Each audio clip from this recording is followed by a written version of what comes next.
Welcome back to the channel after a short hiatus. On the table today is The Acolyte. The Acolyte is yet another Star Wars Disney Plus original to add to the long list of Star Wars Disney Plus originals that have been piling up, but the question is it worth watching? Ever since Andor came out, fans have been looking for Marvel's Andor, or the next Andor, and while that's kind of a stupid phrase, since you really shouldn't be looking for more of the exact same thing, something on the same level of quality would be nice.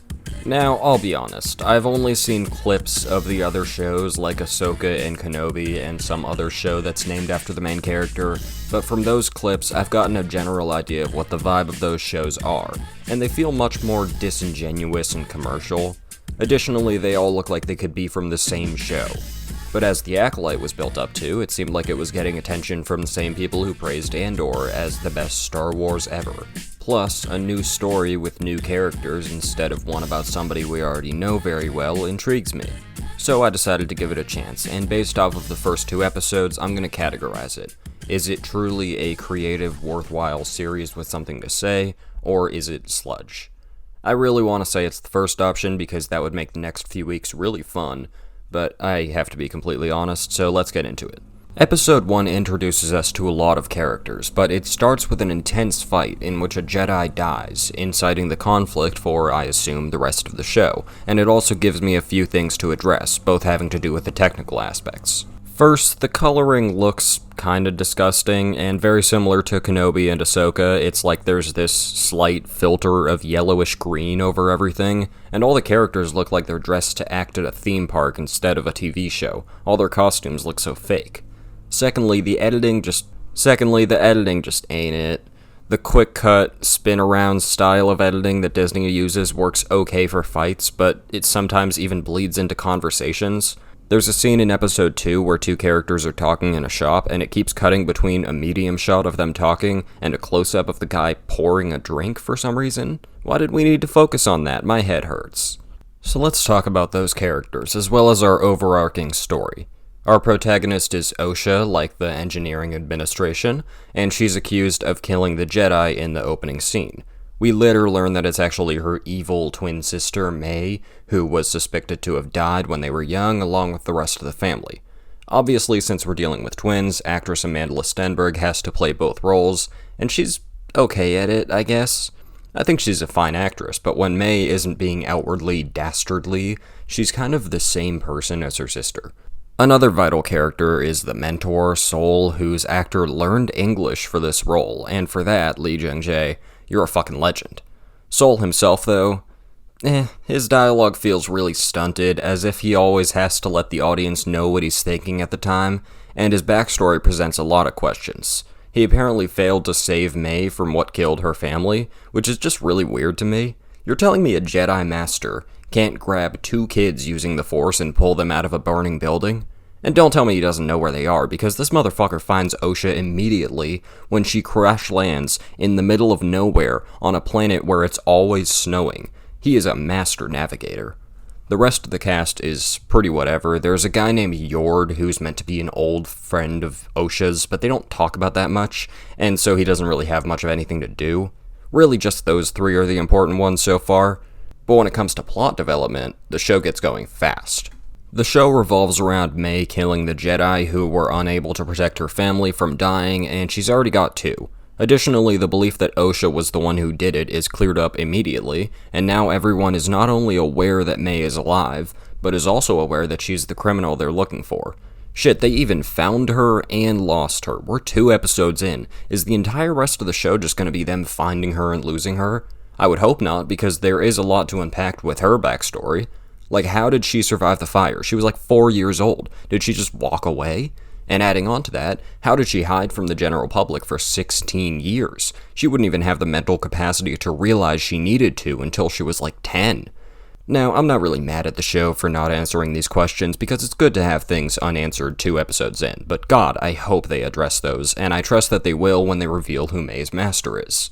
One thing I don't really think is fixable, though, is that May is a little dumb. In episode 2, she goes after a second Jedi, and she just tries to kick him really hard and stab him for like over a minute, but he's too deep in his meditation, so she gives up. She then tells her friend that he's basically impenetrable and impossible to kill. She didn't even try. She didn't even use the fucking Force, which she can do. And then she just goes back and asks him really nicely to take some poison, and he does it, and then he dies. Like, come on. Though, ignoring all the issues I have with the Acolyte, at the heart of the cons is the weak message. I believe what the Acolyte is going for is the themes of found family and revenge. And they're really good at telling us about those, but when it comes time to show, they're very bad at elaborating. Sure, Sol and may have a deep connection, but I just don't feel that when they meet for the first time in the series. And when May is trying to kill the Jedi in episodes 1 and 2, it doesn't feel personal. Sure, in episode 1, her motive is meant to be hidden, but you should get the feeling that she's craving revenge and has been wanting to kill the specific woman for years and years, even if you don't know why. It doesn't feel like that. It feels transactional. What more is there to the revenge theme than revenge? That it's bad? I don't know, man. It just doesn't stick.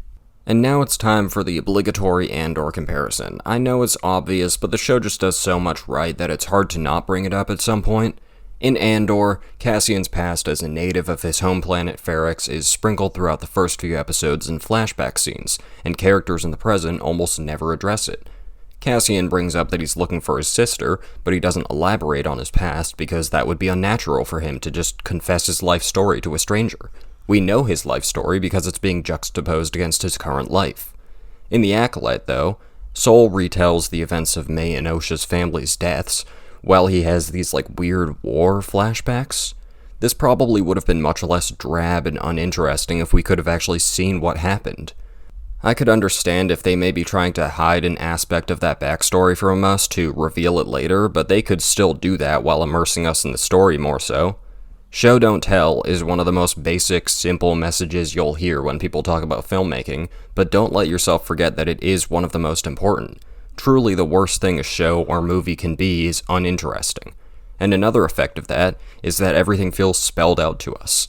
It's harder to have your own perspective on a scene when the characters tell us what they think. It actually gives the themes less chance to grow and develop. So, unfortunately, even though I was really hoping that I could be the one to say, no, really, you guys really shouldn't be ignoring The Acolyte, I actually think it's probably okay if you ignore The Acolyte.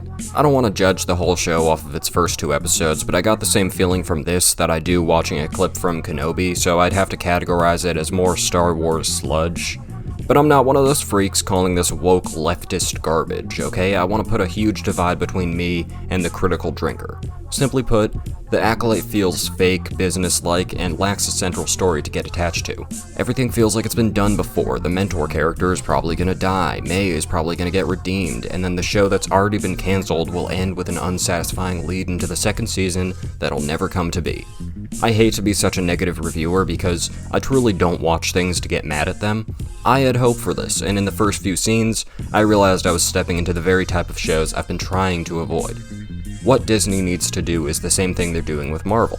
Take a break from cranking out those carbon copy series that only people with nothing to do will watch, and take more time to create something that matters.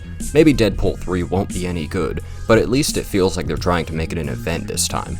The Acolyte, meanwhile, will come and go, and that's just sad, because Disney most likely won't learn. They don't give a damn about this show either. But for God's sake, let me be a little optimistic and say that they will. That's about it for this review. Thanks for watching, and I'll see you next week when hopefully something other than If is in theaters. Bye now.